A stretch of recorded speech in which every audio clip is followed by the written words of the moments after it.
Alors on se pose donc la question, l'histoire de l'Église.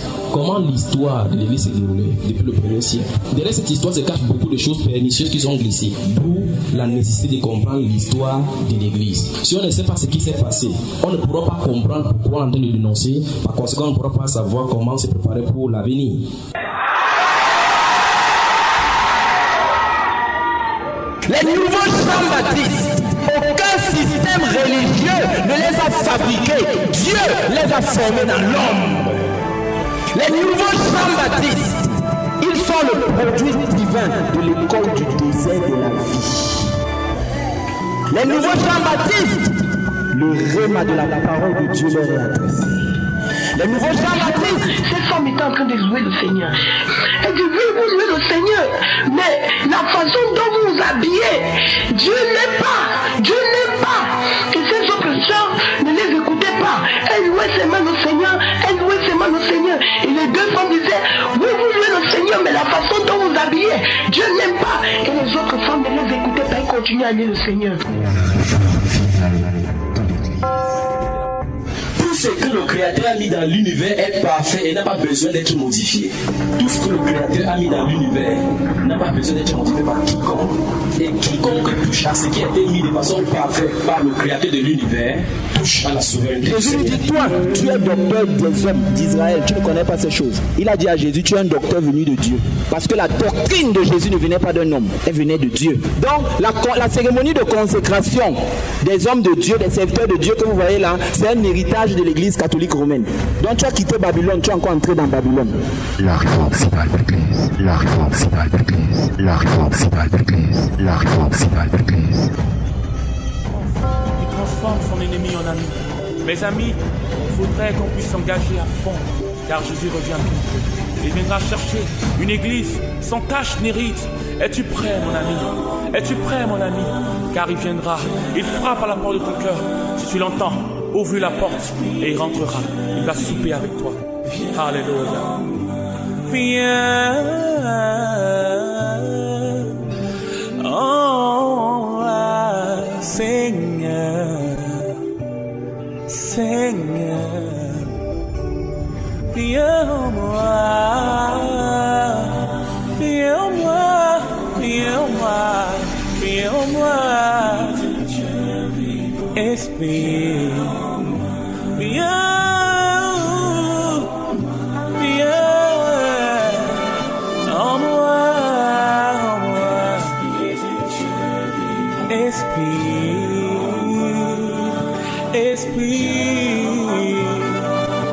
Esprit, viens, prends la vie, prends mon cœur, prends mon âme aujourd'hui. La réforme finale de l'église. La réforme finale de l'église. La réforme finale de l'église. La réforme finale de l'église.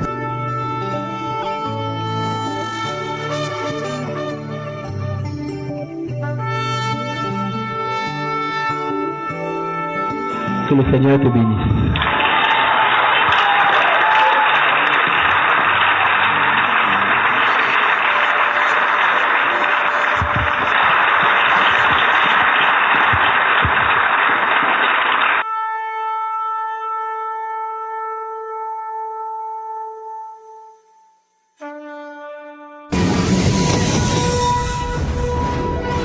La réforme finale de l'église.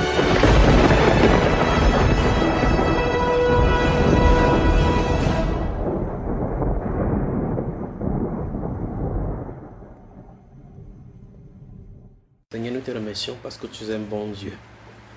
Père, quand nous nous égarions dans ce vaste désert de la vie, avec, ô Dieu de gloire, des sombres nuages au-dessus de nous, et des serpents brûlants comme dans le désert, avec des voix, ô Dieu de gloire, dissonant autour de nous, tu es le Dieu Tout-Puissant qui fraye ton chemin et qui nous aide. Merci, ô Dieu de gloire, de diriger cette famille-ci vers toi, qui ne regarde pas, ô Dieu de gloire, un homme, mais qui regarde à toi. Et je prie au Père de gloire qu'il puisse te saisir, et que jamais le dévorateur n'entre plus dans cette famille-ci au nom de Jésus. Amen. Je prie au Père de gloire que tu saisisses chacun d'eux, et même pour cet autre enfant qui viendra. Je prie au Dieu de gloire que tu bénisses ces petits garçons, au Dieu, Au nom du Seigneur Jésus-Christ de Nazareth. Amen. Seigneur, nous voulons partager ta parole maintenant. Nous prions au Dieu que tu nous guides et que tu nous donnes un sujet dans lequel nous allons naviguer et parler. Et je prie au Père que tu prennes ces paroles pour installer au Dieu de gloire la pierre angulaire, Jésus-Christ de Nazareth, notre bannière, notre sauveur et notre Seigneur dans chacun des cœurs ici, qui n'oublie jamais ce jour. C'est au nom de Jésus-Christ que j'ai prié. Amen. Amen. Ouvrez donc la Bible, on va parler de la fondation d'une bonne famille chrétienne. La fondation d'une bonne famille chrétienne. Maintenant, c'est vous qui avez la Bible. Moi, je vais commencer à parler seulement. Après, on va prier pour elle. Je ne sais pas si celle-ci a fini de composer. Elle a fini de composer. Donc, elle peut venir de l'autre côté. Oui. Elle peut venir. Oui. Feu à volonté. Elles vont venir avec papa. Donc, on attend là-bas, d'accord? Oui, elle va venir. Quand on va passer là-bas, tu vas voir qui est. Elle aussi. Non, Abigail n'a pas de pro. Elle est intelligente et quoi? Belle. Belle. On a lu dans la Voilà. parole. Tout ce qu'elle a besoin, ça a besoin d'imposer, même pour que Dieu la préserve. Celle-ci, donc c'est là-bas. Ça va se régler à midi. Il dit qu'on va boire de quoi? La fondation d'une bonne famille chrétienne. Voilà. Écris un peu le. Pour moi, j'ai vraiment des problèmes de Dieu. Non, il n'y a pas de problème. J'arrive pas à lire la Bible. C'est pour ça qu'il demande que le Seigneur qui ne regarde pas la parole et qu'il l'installe dans le cœur. Voilà. N'ayez pas confiance en vos yeux. La Bible déclare dans Proverbe chapitre 4, verset 23 que garde ton cœur plus que toute autre chose.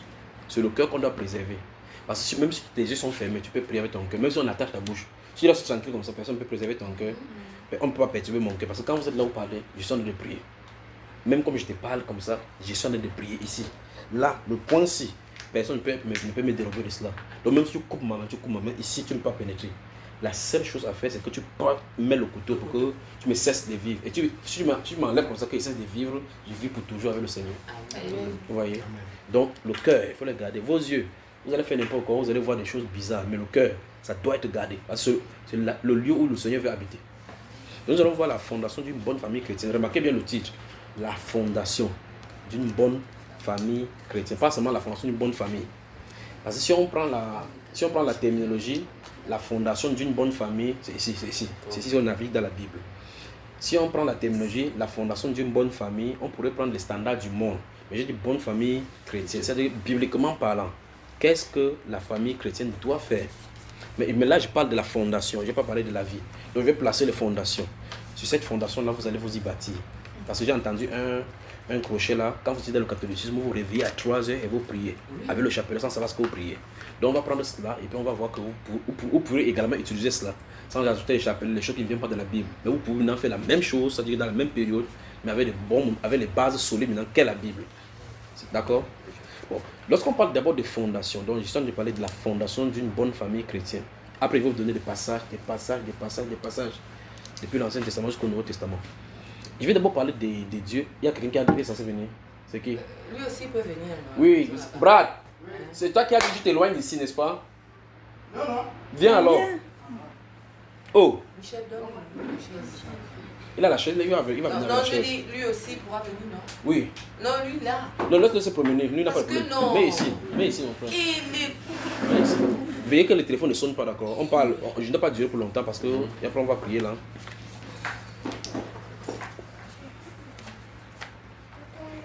On y va.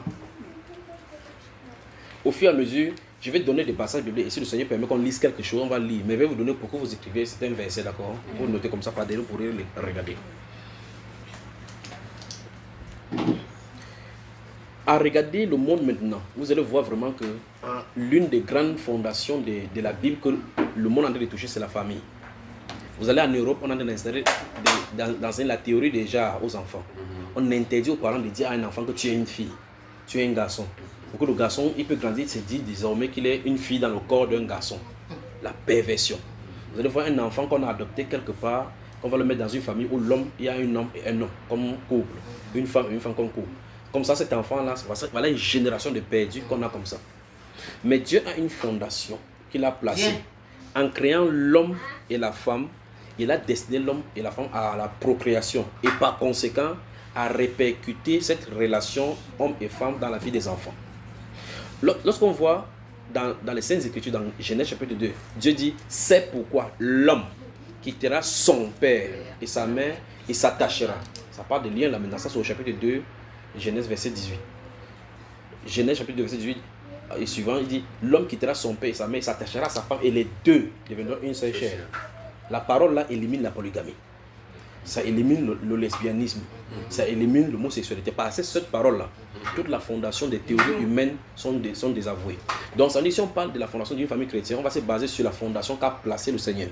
Ok, quelle est sa pensée en disant l'homme quittera son père et sa mère et s'attachera? Ça veut dire que l'homme et la femme quittent une autorité pour se forger un foyer dans lequel ils vont être des gouverneurs de leur propre foyer, chargés de répercuter également pour leurs enfants. C'est-à-dire que leurs propres enfants, quand ils vont grandir, vont aussi quitter leur domination pour reproduire le foyer. On se comprend ainsi. L'ensemble de la société est formé des micro-composants de chaque petite société, qu'est la famille. Une famille dont le père et la mère sont quittés d'une famille, dont le père et la mère sont quittés d'une famille, dont tout cela fait dans la composition des foyers. Mais si on voit une femme et une femme, on se pose la question si les femmes, est-ce qu'il est dit que la femme quittera la maman et la papa pour aller s'asseoir à une femme? Donc ça n'a pas de sens, c'est le foyer qui est chamboulé. Maintenant, laissons donc cet égarement de lesbianisme et de l'homosexualité et touchons ce que Dieu est et suivons cette direction-ci. Un homme qui quitte, vous pouvez noter maintenant, Nombre chapitre 30.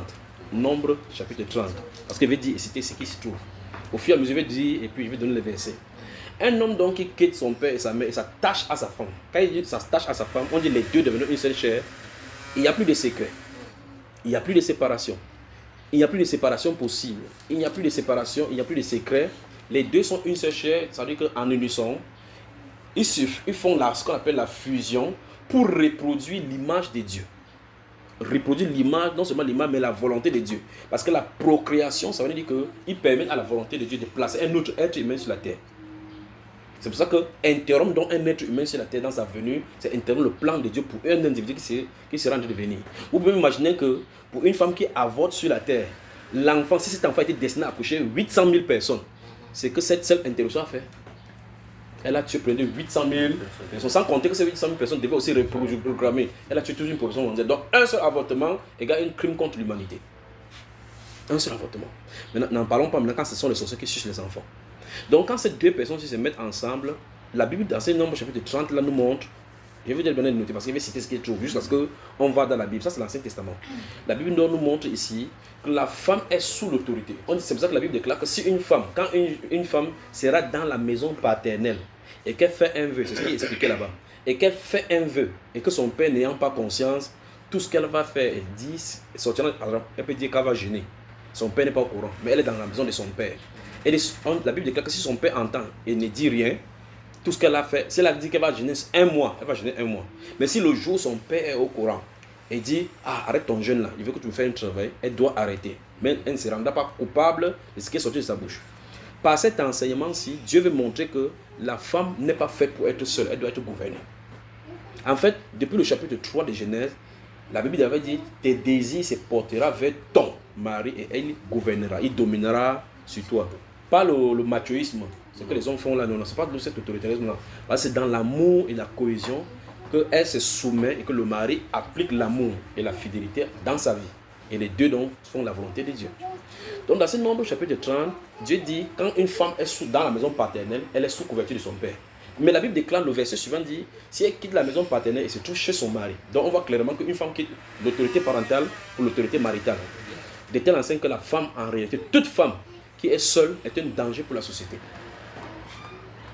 Parce qu'elle ne se soumet pas, elle ne veut pas se soumettre. Quand vous entendez une femme dire que je ne veux pas me marier, si elle prend l'engagement de dire je ne veux pas me marier, il faut surveiller. La seule possibilité qu'elle ne soit pas en danger, c'est que Dieu la casse et la brise dans l'humilité. Pour qu'elle puisse être à son service. Si la femme là est indépendante, ne sert pas Dieu dans l'humilité, à cet instant-là, c'est une bombe à destruction massive. Vous avez moi? On peut avancer là.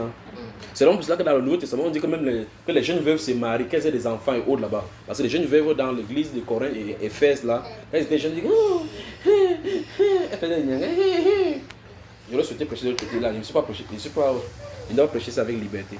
Bon, revenons. C'est vrai dire que Nombre 30 nous enseigne que la femme est sous l'autorité parentale, lorsqu'elle quitte la maison de son père, elle est sous l'autorité du mari.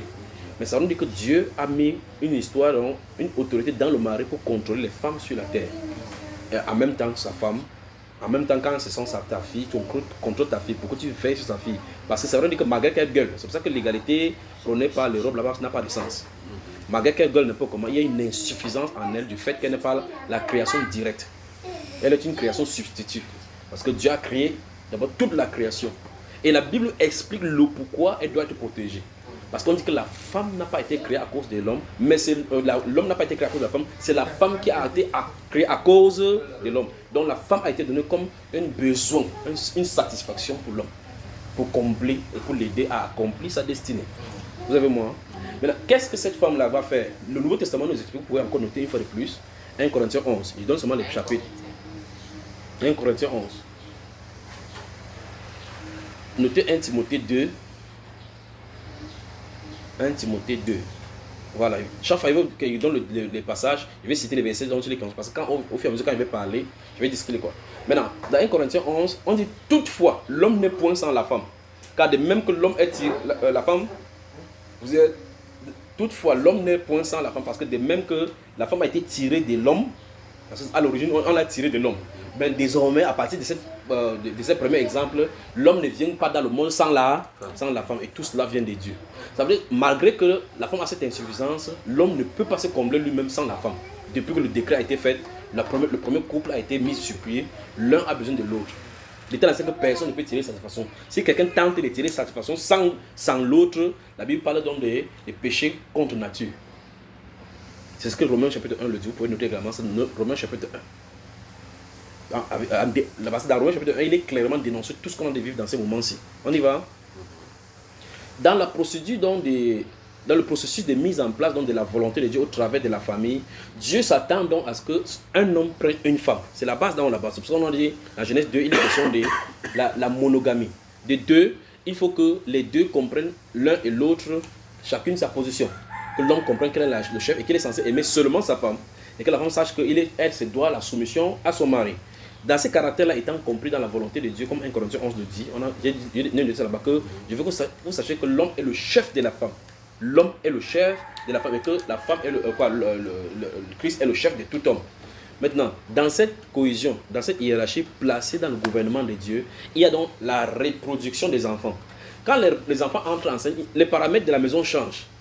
Si vous êtes en Europe, on va dire qu'il va falloir que, si vous avez 4 enfants, il faut que vous cherchiez un appartement qui est plus grand, pour que chaque personne se sente à l'aise. Maintenant, quand ces enfants-là viennent, s'il y a 2 enfants, chaque enfant a ses nouveaux paramètres qu'ils emmènent dans le foyer. Ces paramètres-là sont d'ordre, comme nous avons le cas de maladie. Si c'est un garçon, une fille, au fur et à mesure qu'ils grandissent, les besoins aussi augmentent avec des paramètres. Dieu donc veut que la réplique de tout ce que les parents ont appris puissent l'implémenter dans les enfants. Proverbe chapitre 1, notez toujours. Proverbe chapitre 1. Le verset 7 et 8. Donc, dans ces proverbes, chapitre 1, il est dit, mon fils, en donnant, maintenant, vous voyez que Dieu donne maintenant le commandement aux enfants, que mon fils ne dédaigne pas l'instruction de ton père et que ne quitte pas l'enseignement de ta mère. Donc, le père a les instructions à donner à l'enfant. Le père a son enseignement à donner à l'enfant. La maman a les enseignements à donner à l'enfant. De telle sorte que l'enfant doit grandir dans ces instructions. Si la Bible déclare dans ce livre de proverbes que l'enfant laisse déjà voir dès sa jeunesse, tel si sa voix sera pure ou non. Et c'est pour cela que l'un des grands versets que vous allez noter, c'est Proverbe 22, verset 6. Notez Proverbe 22, verset 6. Proverbe 22, verset 6. Prépare ça. Comment il va lire, on va entendre.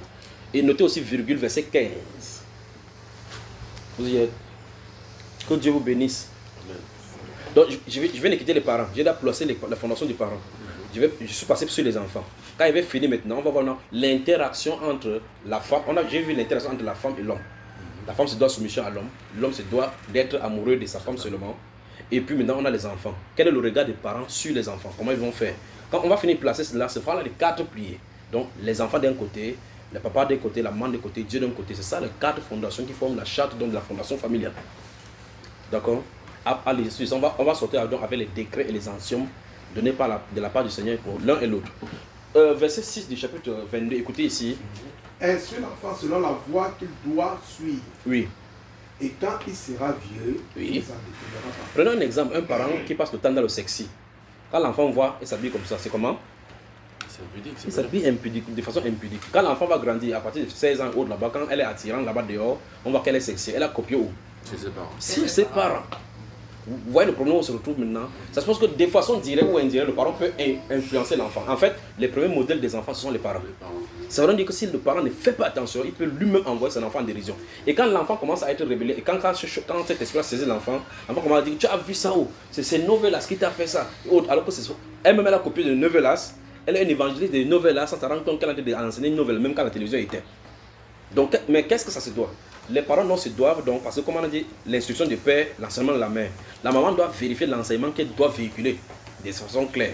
Ça se passe que, parce que notre enseignement, comme bien même pour les pasteurs et autres là-bas, il est dit que notre vie même doit prêcher plus que la Bible. C'est-à-dire que notre vie, au lieu de réciter la Bible, nos vies doivent calquer, montrer ce que nous sommes. Parce qu'on te voit clairement, on te voit son style de vie. Jésus, c'est à leurs fruits que vous les reconnaîtrez. Il n'a pas dit c'est au verset, mais que vous allez reconnaître. À leurs fruits. Donc en voyant nos fruits, on va voir le style de vie que nous menons. Et en voyant notre style de vie, on voudra communiquer cela. C'est pour ça que la Bible déclare aux bergers d'être des modèles du troupeau. Alors, les enfants sont les papas sont les modèles et les mamans sont les modèles pour leurs enfants. De telle façon que si le style de vie qu'elles mènent, ça ne va pas, vous allez vous répliquer ça sur la famille. S'il y a des interactions entre la maman et le papa à la maison, les jeunes filles par exemple, quand vous prenez les jeunes filles comme ça, vous vous chamaillez longtemps. L'impact qu'il y a sur la jeune fille, c'est que les hommes sont méchants, ils sont autoritatifs. Quand l'enfant commence à grandir, un homme vient le mettre, vient le demander même ça, même quand ils vivent dans le petit amétisme. Quand le garçon va dire, c'est la dernière fois qu'il entend ça, il dit, quand il regarde, je vois mon père en toi. Pourquoi? Parce que cette personnalité a eu un impact négatif sur la formation de sa croissance spirituelle. C'est donc pour cela que lorsqu'il y a des différends, par exemple, parce qu'il y a des différends dans le couple, même Dieu a des différends avec sa propre femme. Jésus a des différends avec sa femme, vous savez ça dans la Bible. Quand Dieu s'est marié, Dieu même, il voulait même divorcer. Tu sais ça, non? Et elle bouge la tête comme ça, il dit, dans sa tête, il pose la question, est-ce que Dieu est marié? Vous avez ce fait dans la Bible, non? Où il a parlé sur ce qu'il dit, où est la lettre de divorce qu'il est donnée à votre mère? Donc, ce qu'il t'a dit, c'est que quoi? Quand il y a même des différends, ce qu'il faut faire, c'est qu'il faut faire tout et tout pour qu'il n'y ait pas d'impact visible sur les enfants.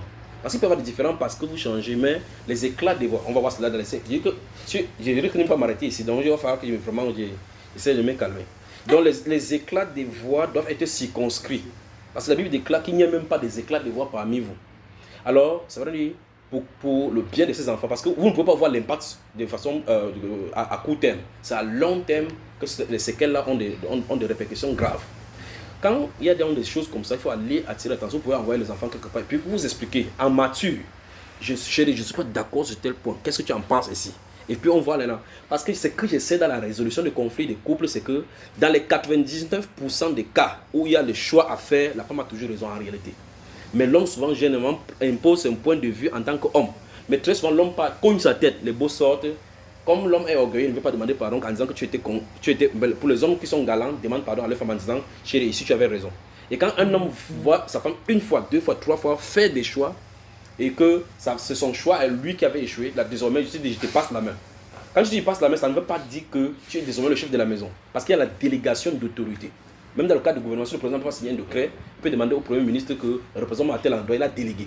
Ça ne veut pas dire que le Premier ministre est désormais le président du pays. Vous comprenez cela? C'est parce que peut-être en jaugeant par la sagesse que Dieu lui a donné la grâce, ça c'est une grâce, de savoir diriger dans une direction déterminée et faire des choix stratégiques. Je t'accorde cette opportunité-là d'exercer ton autorité afin que le foyer soit dans l'harmonie.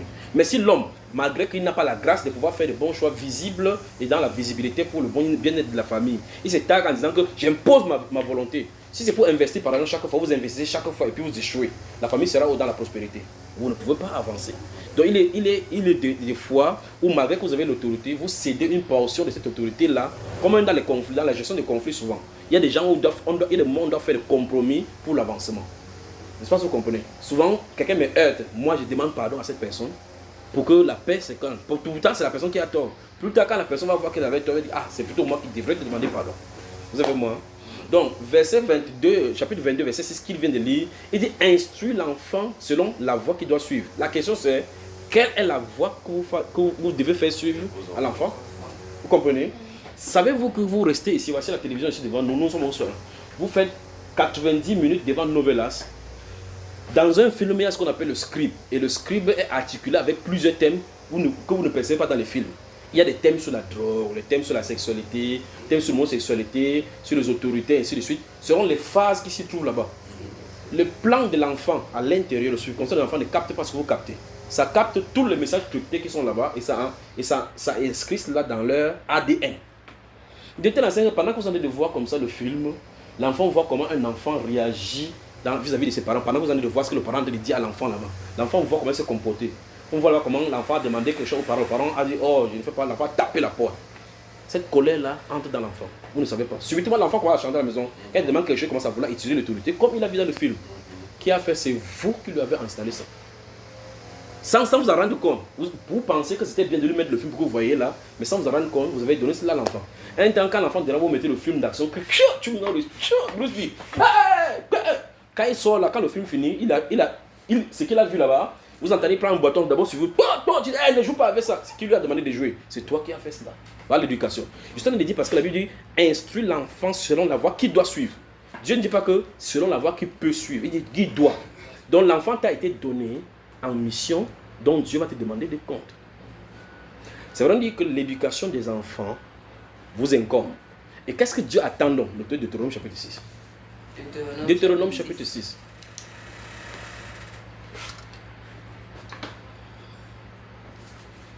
Ne faites pas proverbe, d'accord? Ne sommes pas proverbe. Donc, lisons le verset 15 du proverbe 22 et puis on va aller rapidement dans Deutéronome chapitre 6 à partir du verset 11, d'accord? Verset 15. Oui. La folie est attachée au cœur de l'enfant. Vous avez entendu ça, hein?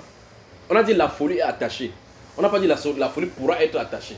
La folie est attachée. C'est pour ça que quand vous mettez ça, il y a un enfant à côté, vous prenez ça, vous gardez. Parce que sinon, il va faire quoi? Il va casser. Mais s'il voit ça au sol, il ne peut pas ramasser. Quand c'est sur la table, il regarde ça comme ça, là, il pousse ça, il jette au sol. Si vous voyez dans votre maison, un enfant voit un gobelet qui est sale, il ne pourra pas nettoyer. Un enfant voit une chaise qui est tombée, il l'arrange. C'est que cet enfant-là, il y a un problème avec lui. Parce qu'un enfant est censé faire le désordre. Et ce désordre-là est contrôlé par un esprit. Pourquoi? Parce que son câble est vrai, vierge. C'est un peu comme les câbles qu'on passe dans les maisons. Vous entrez dans le plafond, vous allez voir le câble dans tous les sens. Il va falloir que vous cherchiez le câble qui va venir sur une lumière ou bien sur la prise là. Il va falloir que vous soyez un vrai technicien pour essayer de regarder le câble qui vient là-bas. Vous comprenez, n'est-ce pas? Alors l'enfant a ses câbles comme ça. Son esprit disjoncte dans tous les sens. C'est ce disjonctement qui se fait. Ça le balance là-bas. Un temps touche là-bas, tu le tchaques là-bas, il est pas ici, tu le tchaques là-bas. Tu dis ouais, c'est quoi? La Bible appelle ça la folie. Mais qu'est-ce que la Bible demande comme solution par rapport à cette folie? La verge de la correction l'éloignera de lui. On appelle donc ça la discipline. La verge de la correction, donc le bâton de correction. Le bâton de correction. Un peu, tant, ne touche pas ça. Quand chaque fois qu'il se tourne, il regarde ça, il dit, ah, c'est quand j'avais touché ça que mon papa m'a fait tant, il ne touche plus. Vous comprenez? Mes enfants à moi, depuis l'âge de 2 ans, savent que quand ma Bible est déposée, on ne touche pas. Parce que quand ils sont petits, ils déchirent la Bible. Il dit, viens, si tu as vu, on ne touche, il ne répète pas, il tape, on ne touche jusqu'à ce qu'il dit pas. Vous comprenez? Ma Bible, on ne touche pas.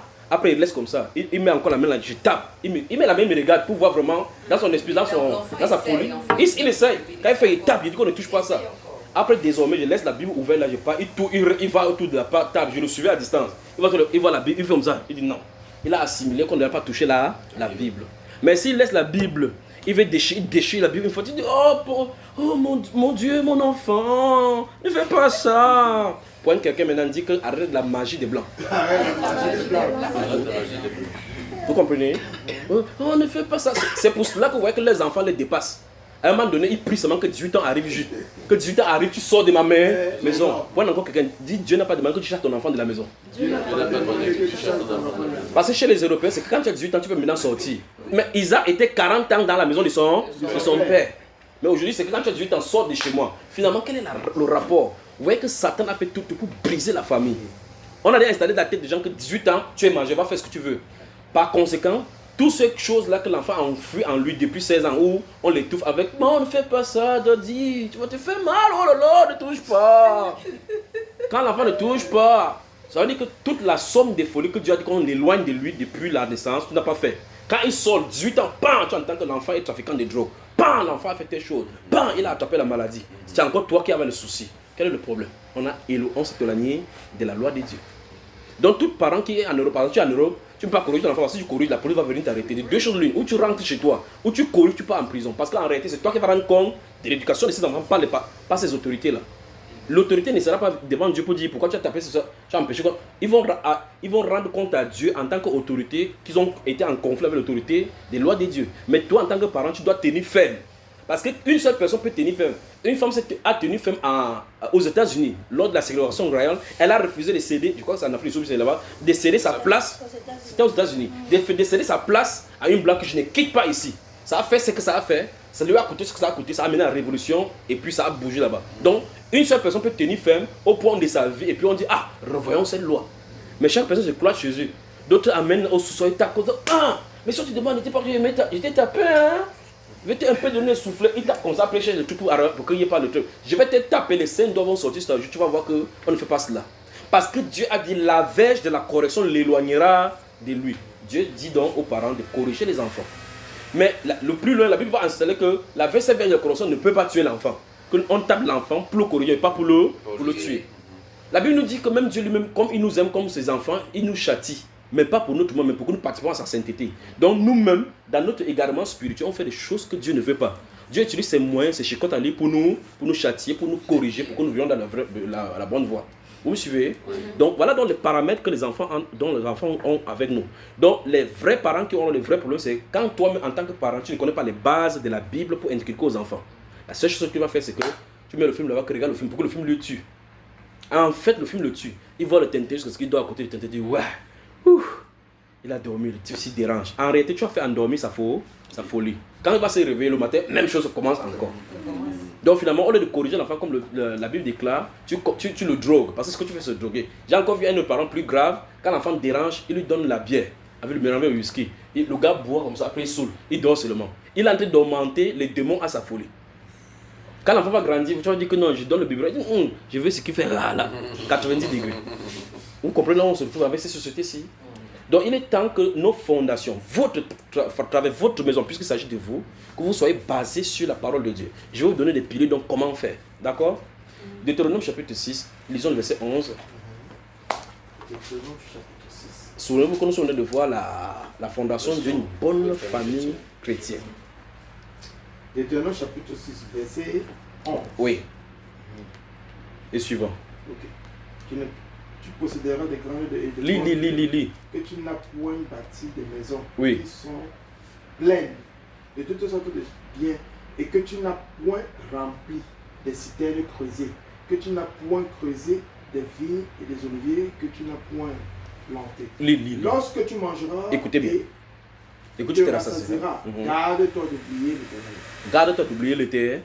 Continue. Qui t'a fait sortir du pays d'Égypte, de la maison de servitude. Tu craindras l'Éternel, ton Dieu, tu le serviras et tu jugeras. Non. Tu jureras, oui, par son nom. Oui. Vous n'irez point après d'autres dieux. D'entre les dieux des peuples qui sont autour de vous. Que non, chez nous ici c'est notre foyer, c'est notre famille, c'est notre... Et que vous n'irez point. Si vous savez que c'est Dieu qui vous donne les bénédictions, gardez-vous d'oublier Dieu, d'aller vers les Nganga, allez ici. Continuons. Car l'Éternel ton Dieu est un Dieu jaloux au milieu de toi. Donc ça veut dire que tu mets les pieds sur le Nganga, c'est exactement comme un homme qui a été infidèle à sa femme. Allons-y. La colère de l'Éternel, ton Dieu, s'enflammerait contre toi. Donc les gens parlent chez Nganga, quand ils trouvent la solution, ils croient peut-être que Dieu est d'accord avec lui. Il ne sait pas que Dieu va te frapper dans une autre direction. Continue mon cher, continue. Et il exterminerait de dessus la terre. Oui. Vous ne tenterez point l'Éternel votre Dieu, comme vous l'avez tenté à Massa. Mais vous observerez les commandements de l'Éternel, votre Dieu, ses ordonnances et ses lois qu'il vous a prescrites. Tu feras ce qui est droit et ce qui est bien aux yeux de l'Éternel, afin que tu sois heureux et que tu entres en possession du bon pays que l'Éternel a juré tes pères de te donner, après qu'il aura chassé tous tes ennemis devant toi, comme l'Éternel l'a dit. Lorsque ton fils te demandera un jour... Attends. J'ai fait qu'on lit depuis le verset 1 pour que vous compreniez qu'en réalité, Dieu parle d'abord aux parents. Que faites comme ça, Parce que si tu pars chez le Nganga, pendant que tu pars, tu amènes l'enfant. Quand l'enfant va grandir, quand il aura des difficultés, c'est là-bas qu'il va partir.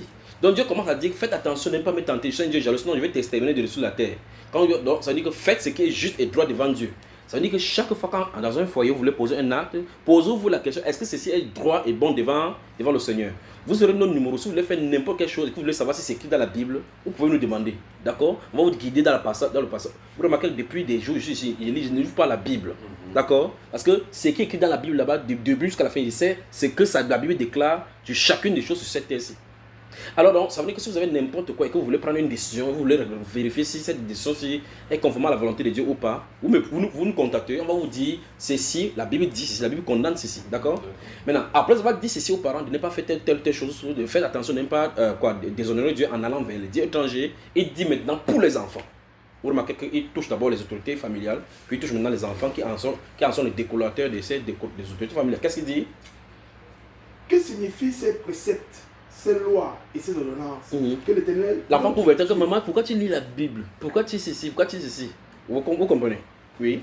Vous a prescrit, tu diras à ton fils, nous étions esclaves du Pharaon en Égypte. En clair, Dieu veut dire clairement que tu vas raconter à ton enfant d'où tu étais et ce que Dieu a fait pour toi. Le but de faire ceci, on va nous expliquer tout à l'heure, le but de faire ceci, c'est pour faire la crainte et que l'enfant comprenne sa confiance commence à se reposer sur le Seigneur. Allons-y. Et l'Éternel nous a fait sortir de l'Égypte. Vous remarquez que pendant qu'on a parlé, vous sentez une lourdeur, n'est-ce pas? Tu sens une lourdeur. Tu sens une lourdeur. On va passer à un autre cran maintenant. Vous comprenez? C'est ça qui montre clairement que Satan visite des familles. Oui. Parce que là, si on engage un autre sujet, vous allez voir que vous serez à l'aise. Depuis que j'ai engagé, je sens sentir quelque chose qui a monté au fur et à mesure. Au point où il y a l'odeur sur vous. Oui. Vous bagarrez pour écouter ce que je viens de dire là maintenant. Oui. Parce qu'en réalité, il avait pris possession de la maison. À notre sortie ici, ça ne se passera plus de la même façon. Amen. Vous comprenez? Amen. Parce que c'est quoi? Quand Satan maintient les gens dans les ténèbres, il peut maintenant monter tout. Tu dis que ton mari est en colère, tu dis que toi tu es comme ça là. Mais le problème c'est quand vous allez vous asseoir concrètement, vous n'allez pas voir quel est le problème. Vous dites, mais quel est le problème pour que quelqu'un s'enflamme comme ça? Ah, oui. Il est tout ce moment là. Il appuie seulement sur le bouton là, il connaît ta faiblesse. Il connaît ta faiblesse et puis pam, c'est parti.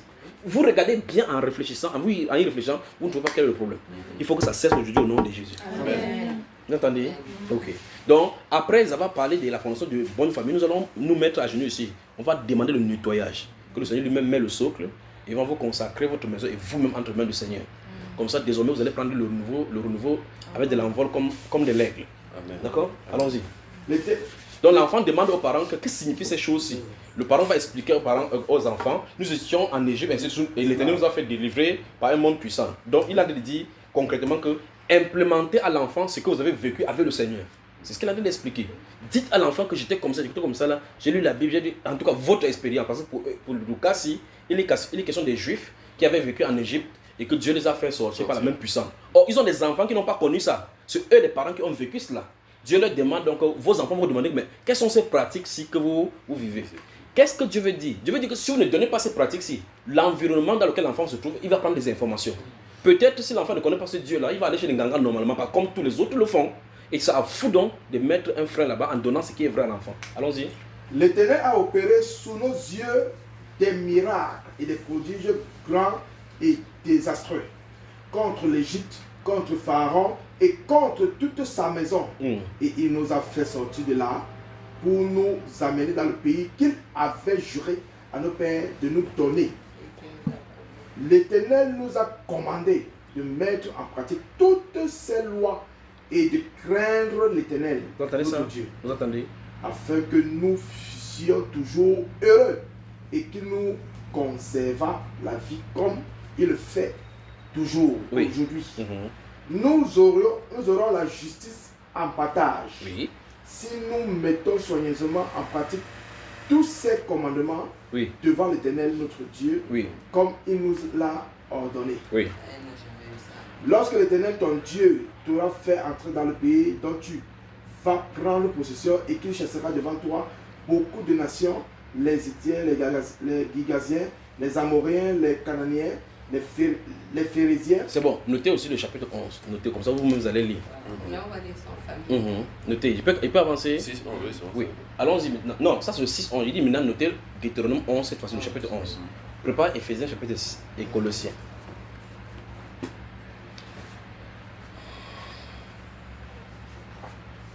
On y va là? Ok. Notez Éphésiens chapitre 6, versets 1 et 2. Éphésiens chapitre 6, versets 1 et 2. Vous y êtes? Verset 14 maintenant à 18 également. Notez aussi Colossiens chapitre 4. Non, chapitre 3. Colossiens chapitre 3, verset 12 à 22. Commençons les deux premiers versets d'Ésaïe chapitre 1, 6, verset 1 et 2. Enfants, obéissez à vos parents. Ça, c'est un commandement qui est dirigé aux enfants. Enfants, obéissez à vos parents selon le Seigneur. Car cela est juste. Vous voyez le commandement? Pourquoi le Dieu du ciel reste là-bas en tant que tout-puissant? Il fait un commandement pour l'enfant. Si ce n'est pas comme ça, si on donne le droit à l'enfant comme on le donne en Europe, c'est qu'on est mal barré. Vous attendez un papa de supplier son enfant d'accepter d'accepter quelque chose. Que s'il te plaît, daddy, prends-le s'il te plaît. Oh, s'il te plaît, je vais t'amener au manège. Il dit non, je n'en veux pas. Il dit pardon. Tu parles. Va dire ça au grand-père du village. Vous voyez comment Satan a fragilisé la société européenne. Et donc c'est un désordre qui va se mettre là-bas. Le moment va venir où la tension va arriver où les jeunes ne vont pas trouver l'emploi en Europe. Les gens ne vont pas trouver un emploi. Le gouvernement ne saura plus quoi faire. Les jeunes seront dans la rue. Ils vont se livrer en spectacle. On va tirer sur certains. Ils continuent toujours à aller. Quand le démon les aura sauvés. Ils ne sauront plus quoi faire là-bas. Pourquoi? Parce qu'ils ont dédaigné la voix du Seigneur. Allons-y. Honore ton père et ta mère, c'est là le premier commandement avec une promesse. Oui. Afin que tu sois heureux et que tu vives longtemps sur la terre. Donc, ouais, dans les principes divins, normalement les parents devaient mourir avant les enfants. Si vous regardez bien dans la Bible, sans interprétation particulière, vous allez remarquer que ce sont les parents qui mouraient en premier lieu, puis les enfants. Mais en réalité, c'est dans la règle là-bas. Parce que normalement, on devait vivre longtemps. Plus tu es dans sur la terre, plus ton processus de vieillissement devait avancer, et puis tu quittes. Mais le péché a tout chamboulé. Le péché a tout chamboulé de telle enseigne que Dieu dit que afin que ta vie soit prolongée sur la terre, c'est parce qu'un enfant qui est rebelle, Dieu peut couper sa vie rapidement. Vous voyez, à cause du fait qu'il est désobéissant vis-à-vis de ses parents. De la même façon, quand quelqu'un qui est désobéissant, Dieu peut couper sa vie. Vous comprenez? Bon, pour cet enfant-ci, il y a une promesse de la longue vie sur la terre, parce que plus il est comme ça, plus Dieu peut l'utiliser comme l'influence pour d'autres enfants. Mais comme c'est un rebelle, il fait comme ça, Dieu peut couper sa vie. Donc, nous voyons clairement que voici un commandement pour les enfants. Ça, c'est dans un foyer. Verset suivant. Et vous, pères, oui, n'irritez pas vos enfants. Vous avez suivi? Donc, Dieu vient dans la maison, il dit, là, enfant, honorez vos parents. Et puis quand il finit, il dit, vous, père. Oui, continue. N'irritez pas vos enfants, oui, mais élevez-les, oui, en les corrigeant. En les corrigeant. Tout à l'heure, en les instruisant selon le Seigneur. Tout à l'heure, quand nous avons lu dans l'Ancien Testament, Proverbe chapitre 22, verset 6, on a dit instruire l'enfant selon la voie qu'il doit suivre. Et puis on a vu clairement au verset 15 que la verge de la correction, elle va frapper la folie qui est là-bas pour qu'il puisse s'éloigner. Ici on dit que le papa ne doit pas irriter l'enfant, mais il doit le corriger en l'instruisant. Donc ça veut dire que dans n'importe quelle situation de correction, on doit lui donner une instruction selon le Seigneur. Il faut lui dire pourquoi tu le corriges, pourquoi il subit cette sanction-ci. Mais ça doit être canalisé dans le Seigneur. C'est ce que la Bible enseigne là. Donc tu ne dois pas prendre tout simplement l'enfant, tu tapes, sans que l'enfant ne sait pourquoi. Parce que tu tapes comme ça, là tu es en train de rendre l'enfant dur. À un moment donné, il va se progresser. Quand il fait quelque chose, tu dis viens. Il porte même 3 shorts. Il tape et tu tapes et tu dis je suis déjà sec. Tu tapes et tu dis je suis déjà sec. Après tu vas te fâcher, tu vas tourner vers ta maman, tu dis ce genre d'enfant, c'est pas c'est dans tes familles où ça sort. Oui, c'est ça. Vous comprenez? On commence à t'accuser, on dit que non, c'est chez vous que les enfants durs comme ça sortent. Peut-être ton ancien arrière-apparent se trouve à l'intérieur de lui. Parce qu'en réalité, on le corrige, il ne comprend pas la correction. Il faut le corriger en l'instruisant, pas n'importe quelle instruction, dans le Seigneur. Vous comprenez cela? Oui. Serviteur. Ça c'est pour les gens qui ont des serviteurs à la maison. Donc vous voyez que Dieu touche même jusqu'aux personnes qui travaillent à la maison, les personnes des ménages qui travaillent à la maison. Colossiens maintenant. Okay. Colossiens chapitre 3. Oui. Femmes, verset 18. Oui. Femmes, soyez soumises à vos maris. Oui, on veut toucher le foyer. Ça c'est la femme, oui. Comme il convient dans le Seigneur. Dans le Seigneur, oui. Marie, oui. Aimez vos femmes. Oui, on n'a pas dit aimer toutes les femmes. On a dit Marie, aimez vos femmes. C'est pas que tu vois n'importe quelle femme de dire waouh! Elle est belle. Parce que toutes les femmes ne sont pas tes femmes. Toutes les femmes sont les femmes des autres. Mais ta femme à la maison, tu dois l'aimer. Oui. Et ne vous aigrissez pas contre elle. Et ne vous aigrissez pas contre elle. Oui. Enfants. Encore. Obéissez en toutes choses Oui. à vos parents. À vos parents. Car cela est agréable dans le Seigneur. Maintenant, voici un point qui est agréable dans le Seigneur, dont l'Europe est en train de bloquer pour que ce ne soit pas agréable dans le Seigneur. C'est-à-dire pour que le Seigneur s'irrite contre les enfants et les détruise. Mais encore, il les livre à l'esprit démoniaque, l'esprit de la rébellion, dont la Bible déclare que ça doit venir sur la terre. Donc on dit ici que les enfants doivent être obéissants en toutes choses à leurs parents. Parce que normalement, un parent ne dirait pas quelque chose qui est mauvais pour l'enfant. C'est-à-dire que si l'enfant se doit d'obéir comme un automate pour ses parents, sachant que son parent lui donnera l'instruction du Seigneur qui est bon pour lui, même s'il ne comprend pas. Mais le roi va dire que tu n'as pas le droit de dire à l'enfant qu'il est un garçon. Non mais c'est terrible. Tu n'as pas le droit de dire, mais ils ont le droit à l'école d'enseigner la fellation à l'enfant, le sodomie à l'enfant. Ils ont le droit de dire cela, alors que l'enfant n'est même pas normal à son âge d'entendre cela. On fait ça pour que à la maison, la curiosité le pousse à vouloir pratiquer, à vouloir faire. Que Dieu nous en préserve. Amen. Vous avez moi, hein? Donc la fondation d'une bonne famille chrétienne, c'est une famille chrétienne, c'est une famille dont Christ est le centre. Parce que dans cette famille-là, il est dit Christ est le chef de tout homme. L'homme est le chef de la famille. Voilà l'autre. Ça veut dire que si on regarde très attentivement, en mettant les piliers, l'homme de ce côté-ci, l'enfant fille de ce côté-ci, l'enfant garçon de ce côté et le père là-bas, le pilier de la maison est bien formé. Et au-dessus, maintenant, c'est Christ qui coiffe et couvre cette maison. Quand cette maison c'est comme ça, la maison s'y demeure dans la prière, on dit que la fondation de cette maison-ci est dite chrétienne. La fondation n'est pas dite chrétienne lorsque les parents vont à l'église. Parce que vous pouvez aller à l'église, comme vous avez dit que vous allez vous marier à l'église en rentrant, peut-être vous avez bagarré en route. Donc les gens disent je suis chrétien mais des bouches, mais ils ne tiennent pas ferme de la parole parce que leur fondation, ils ne tirent pas leur appui sur la parole. La parole de Dieu ne prend pas les gens comme chrétiens, ceux qui partent prendre des édifices, des choses pour dire ok, je mets ça pour protéger la maison. Je vais vous dire comment protéger votre maison. Parce que votre maison, si vous dites qu'il y a des moments, quand vous êtes les actions catholiques là, il y a des maisons où vous dites que vous avez les feuilles bizarres que vous allez, on dit que c'est le moment de quoi là déjà rameau. Où vous faites ça, vous allez mettre dans la maison. Pas vrai? Vous mettez vos cheveux de lit sur les portes et ainsi de suite. Quand vous mettez ça, c'est pour faire quoi? C'est pour protéger la maison. C'est pour faire quoi? Oh! En fait, il nous demande de mettre ça dans la maison. Donc la personne vous a demandé de mettre sans rien dire. En signe de rappel par rapport à ce que Jésus a vécu. Il a vécu quoi, maman? Il dit que, bon, enfin, chez nous les catholiques, que Jésus a vécu la souffrance jusqu'à ce qu'il aille sur la croix. Ah, vraiment, les catholiques vont nous finir. Bon, on va aller doucement, d'accord? Le point que je voulais dire, c'est ceci. C'est qu'en réalité, c'est la parole de Dieu qui protège.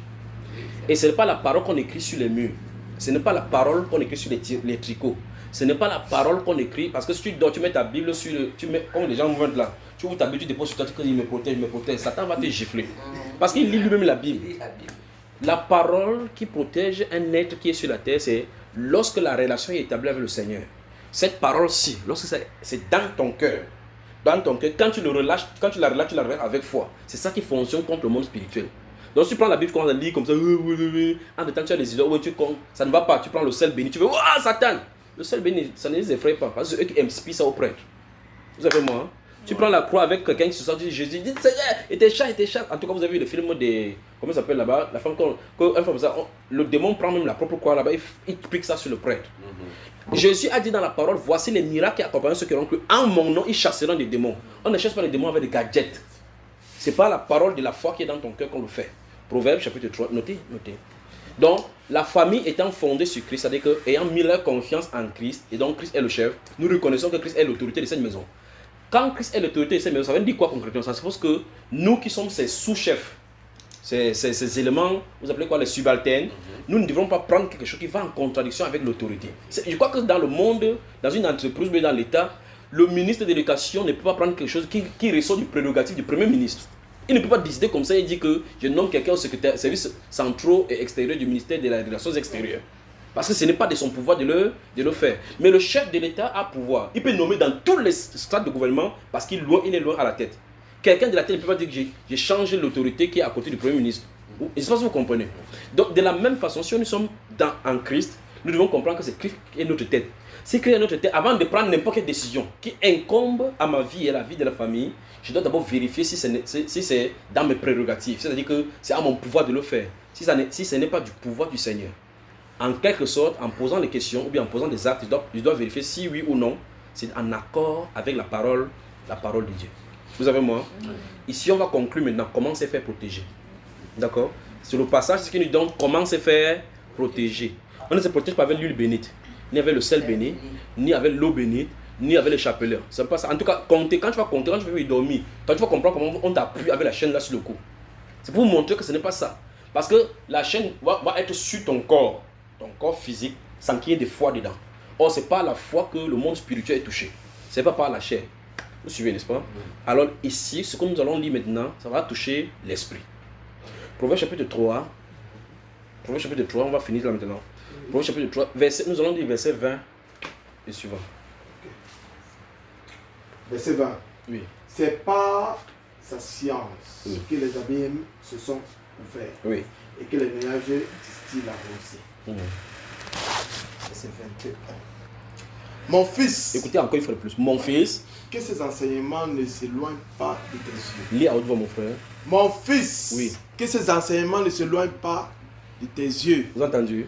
Que ça ne s'éloigne pas de tes yeux. Donc, comme tu as dans la Bible, ça ne doit pas s'éloigner de tes yeux. Écoutez bien. Tes yeux doivent regarder, oui. Garde la sagesse et la réflexion. Oui. Elles seront la vie de ton âme. La vie de quoi? De ton âme. De ton âme, oui. Et l'ornement de ton cou. De l'ornement de ton cou, pas le chapelet.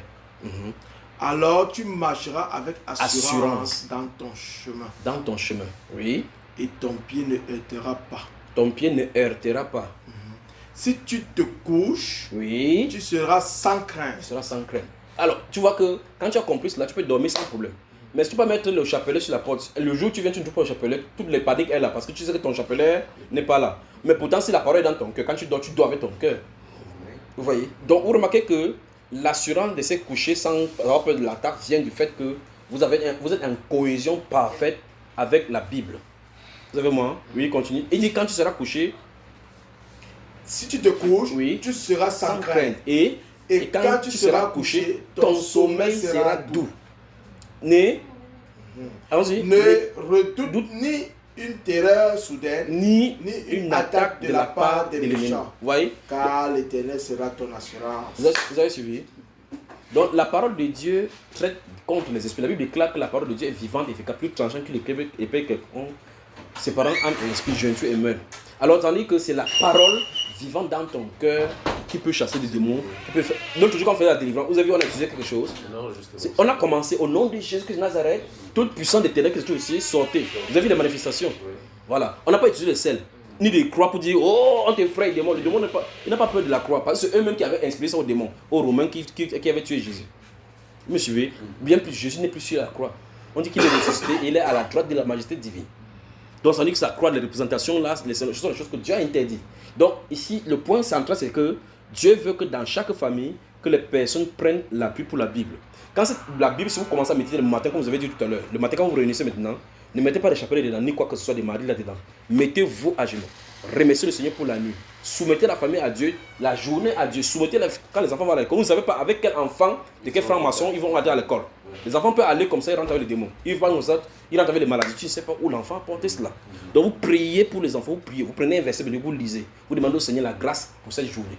Et Dieu va faire ce qu'il a fait avec votre famille. Faites cela, soyez persévérants. À l'espace de 3 mois, vous allez voir Jésus-Christ vraiment que votre maison est un havre de paix. Amen. Vous avez moi? Amen. Voilà.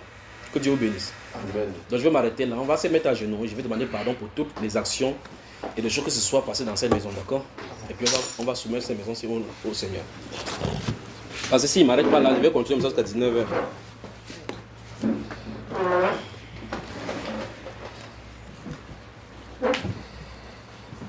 Seigneur, dans ta parole, tu nous enseignes dans le livre de Luc que un homme qui est sage est celui-là donc qui a écouté la parole. Il est exactement comme quelqu'un qui a creusé sa maison, creusé, et a bâti sa maison sur le roc. Et tu as dit clairement que les arbres et ô Dieu de gloire et les torrents vont déferler contre cette maison. Mais comme elle bâtit sur le roc qui représente Jésus, quelle qu'en soit la persécution qui vient dans cette maison, la maison va tenir ferme. Mais tu as dit les insensés sont comme ceux de la deuxième partie dont tu as dit, qui fondent leur maison seulement sur le sable. Quand le torrent vient, la maison c'est en ruine. Père, tu veux montrer clairement que toute personne qui se confie à autre personne en dehors du rocher des siècles, toute sa maison est basée sur du sable. Et aucune persécution ne pourra la faire tenir. Seigneur, cette maison-ci a décidé de se bâtir sur toi qui est le rocher des siècles. Et nous avons creusé la fondation et mis les piliers maintenant, ô Dieu. Je prie au Dieu de gloire que cette maison, que les murs et les toitures soient couverts par toi. Que tes bras magnifiques, Père de gloire, couvrent cette maison contre toute velléité de l'ennemi. Je prie au Dieu de gloire que tu bâtisses toi-même les murs. Tu as dit que tu seras le feu autour de Jérusalem et que tu veilleras afin que les ennemis ne puissent pas y entrer. Veille sur cette maison, ô Père. Je prie au Dieu de gloire pour tout ce qui a été fait dans cette famille, ce qui ne t'ont point glorifié. Seigneur, c'est auprès de toi la miséricorde. Tu as dit autant l'Occident est éloigné de l'Orient, autant tu éloignes tes iniquités, nos iniquités de nous. Daigne éloigner les iniquités de cette famille, ô Dieu, et que ta miséricorde soit plus grande que les injustices. Père, viens et pardonne nos péchés. Pardonne au Dieu de gloire les exactions. Pardonne au Dieu de gloire les gros mots qui sont dits, les paroles blessantes, les blessures, les décisions et les colères. Pardonne au Dieu de gloire l'ignominie et le péché, l'iniquité au Dieu de gloire les transgressions. Pardonne au Dieu de gloire et que ton amour parle plus que la persécution. Que ton amour et ta justice parlent que les accusations de l'ennemi. Père, au nom de Jésus-Christ de Nazareth, qu'en ce jour, cette famille-ci se souvient au Dieu que la paix de Christ est entrée à l'intérieur. Puisse ta paix que tu as donnée au Dieu de gloire, qui surpasse toute connaissance, inonde les cœurs de chaque membre de cette famille, qui voit la différence maintenant au Dieu de gloire que tu as fait ton entrée par ta parole dans cette maison. Que la parole de Dieu demeure au Dieu de gloire dans leur cœur et dans leur vie, et que dès maintenant, Père, qu'ils s'y confient et y conforment leur vie au nom de Jésus. Et alors qu'ils le font, au Dieu, guide leur cœur, Père, parce que sans toi, nous ne pouvons rien faire. Que ton esprit les couvre, les guide, les préserve et leur inspire, au Dieu de gloire, de marcher dans tes voies. Car tu as dit, le royaume de Dieu est semblable à un homme qui sort pour s'aimer. Qu'il veille ou qu'il ne veille pas, ça ne dépend pas de lui. C'est-à-dire, ça ne dépend pas de moi, ça ne dépend pas de nous, mais de toi, Père, qui fait croître. Fais croître ces paroles dans leur vie. Fais croître, au Dieu de gloire, préserve les enfants du mal.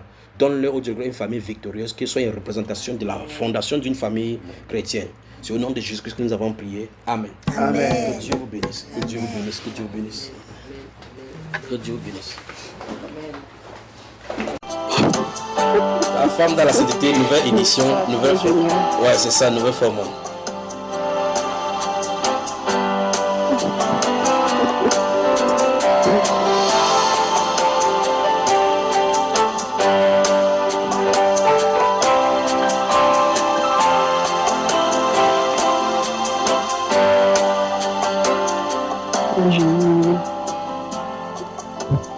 Être fascinant qui inspire et respire respect à bien des égards, la fleur joviale chargée de garder la sémence de l'homme dans le souci de la pérennisation de l'espèce humaine se trouve au centre d'études depuis la nuit des temps, depuis l'art médiéval en passant par la philosophie, sans oublier les religions sous toutes ses formes. Chaque discipline a eu sa pensée sur cette flacon de laboratoire au potentiel reproductrice à l'échelle infinie. La femme, puisqu'il s'agit d'elle, attire des curiosités. D'une part, par un sourire, l'on est enveloppé par son charme étincelant, sorti tout droit des entrailles de Vénus et Aphrodite, pour mener même l'homme le plus résistant à une descente aux enfers dont seul le Saint-Esprit peut en dégager le malheureux, tombé dans ce charme envoûtant. Connaissant ses consoeurs, la mère du célèbre roi Lémuel alors qu'elle exhortait son fils au danger pouvant surgir dans son règne, martèle de fuir la gente féminine qui font perdre des rois et suce ainsi la vigueur des hommes. C'est la citation de la maman Lémuel, se trouvant dans Proverbe chapitre 31, le verset à 3. L'autre roi qui, quant à lui, n'a pas eu de chance, n'a pas eu de grâce de ce type de conseil venant de sa maman, Salomon, en a appris à ses dépens. En effet, ces filles de la déesse Aphrodite l'ont entrelacé dans leur filet envoûtant et l'entenaient ainsi dans des sanctuaires de Morphée jusqu'à sa tendre vieillesse. Voyant le mal de loin, les philosophes des temps antiques et même contemporains ont des avis variés concernant cette fleur rose regorgeant d'épines pouvant pénétrer jusqu'au cœur d'un homme rat tombé dans son filet. Et comme avait dit le sage, celui-ci ne savait pas que c'était au prix de son âme qui s'aventurait dans ces sanctuaires cachés aux délices impudiques, se trouvant dans un carrefour au sens interdit pour les débaucher. Dans ce filet, dit le sage, la flèche finit par percer le foie de celui qui, tête baissée, fonçait en frottant les mains, tel un homme qui a gagné au loto. D'autre part, les lèvres pulpeuses et les regards rayonnants peuvent aussi, venant de cet être aux deux pharaons dignes des montagnes d'Arabie et de Sion, explorer et exploiter le cœur de l'homme, licencié du boulot et inspirer ainsi un mari le plus découragé qui a été licencié de son boulot. Cet être aux facettes complexes a donné nature à réflexion aux philosophes. Ainsi, alors que Socrate l'a relégué au rang purement domestique, Schopenhauer lui vouait une haine féroce, pendant que Nietzsche la considérait comme l'agent des chutes masculines, une sorte de bombe de destruction massive en quelque sorte. Sigmund Freud, quant à lui, voyant en la femme une énigme, taxant cet objet d'étude des continents noirs. Et pour finir, les philosophes contemporains ont placé celle qui est le portée des enfants au centre de la préoccupation. Les thèmes et thématiques proposés ont rencontré et remporté des débats sur la femme et ont conduit au féminisme que nous observons aujourd'hui. Cependant, la femme dans la sainteté ce soir s'interroge sur le mystère du jardin intime, au sens propre du mot, de celle qui baisse notre tendre enfance et se retrouve dans nos bras plus tard, dans l'autre dimension de l'amour laissé par la maman nourricière. Comment exercent-elles donc leur influence? Peut-on les comprendre enfin? Les saintes femmes, ce soir, se plieront et tenteront de donner des éclaircissements à certaines questions qui troublent les hommes depuis la nuit des temps. Le jardin secret et intime des femmes, c'est le prétexte donc, le thème de la femme dans la sainteté ce soir, avec à la technique une femme, grâce, qui dépasse certes celle du goût de Salomon, mais aussi pour vous servir celui qui vous sert toujours. Restez scotchés, nous revenons dans un instant, le temps de quelques ponctuations publicitaires. La femme sage façonne sa vie dans la dignité, mais l'insensé se confond dans l'immoralité. C'est ça. Notre corps est le temple du Saint-Esprit. Nous devons le garder propre. Madame Solange Mango, qui est la mère des enfants.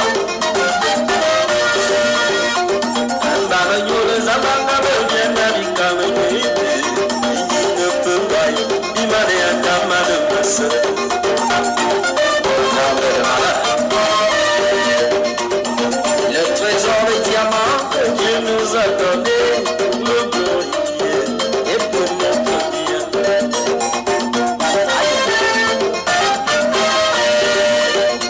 La nudité, le symbole de la malédiction. Adam et Ève, les premiers hommes, sont démons. C'est pour cela l'Éternel avant de les chasser, leur a fait des amis avec des peaux de bêtes. Si d'abord, L'artiste musicien camerounais Ronz, R-O-N-Z, que vous pouvez retrouver sur YouTube avec pour titre Vias Vias. Vias, c'est V-I-A-S, V-I-A-S, que vous pouvez retrouver sur YouTube. la société n'est que vouée à l'immoralité. C'est un sujet à voir.